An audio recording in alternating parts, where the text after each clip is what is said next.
कास पठाराच्या रांगेत असलेले अंबानी, तालुका जिल्हा सातारा येथील शेवयावाली ताई म्हणून प्रसिद्ध असलेल्या उमेद अभियानाच्या सौ सुरेखाताई शेडगे अधिक जाणून घेऊया त्यांच्या व्यवसायाबद्दल। माहेरची परिस्थिती म्हणजे शहरी भाग असल्यागत होती। 1995 साली लग्न झालं माझं। हा इकडे डोंगरावरचा भाग असल्यामुळे दळणवळण एखादी कुठली सुविधा पोहोचत नव्हती। मग तेथून मी व्यवसायाची सुरुवात केली। पहिली तिकडून माहेरून आणायचे शेवया, त्यातून 1 किलो आणायच्या, परत 2 किलो असं करता करता आजूबाजूला लोकांना गावात दाखवल्या। मग त्यावेळेस 30 रुपये 25 रुपये असा किलोचा रेट होता। आधीपासूनच सुरू असलेल्या ताईंच्या व्यवसायाला उमेद अभियानामुळे बाजारपेठ आणि ओळख निर्माण झाली।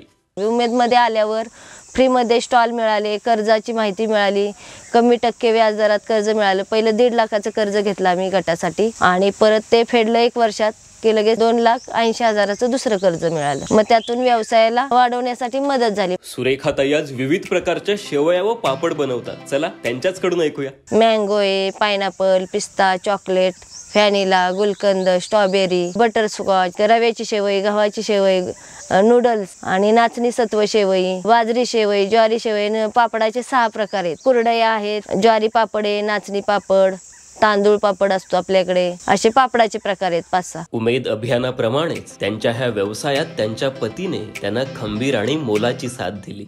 आणि मिस्टरांचे घरातनं चांगला सपोर्ट, म्हणजे महिलांना कसं घरातला सपोर्ट मेन महत्त्वाचा पाहिजे असतो। मग तो मला भरपूर म्हणजे साथ आहे माझ्या मिस्टरांची। कधी म्हणजे महिलांना असं बाहेर पडणं घरातनं शक्य होत नाही, पण मला माझ्या मिस्टरांनी पूर्ण साथ दिली। आणि जसं म्हणतात ना की एका यशस्वी पुरुषामागे यशस्वी स्त्री असते, तर तसं एका यशस्वी स्त्री मागे यशस्वी पुरुषाचा सपोर्ट असल्यामुळे आज मी इथपर्यंत पोहोचले आहे। उमेद अभियानामुळे आज ताईंना संपूर्ण कास पठारात शेवयावाली ताई म्हणून ओळख निर्माण झाली आहे। उमेद हे सगळ्यांची म्हणजे एक उंच झेप जशी म्हणतो आपण की बिझनेस करत असला छोट्यापासून मोठ्यापर्यंत कशी उंच झेप घ्यायची शिकायचं, तर ती उमेदच्या माध्यमातून आम्हाला मिळाली।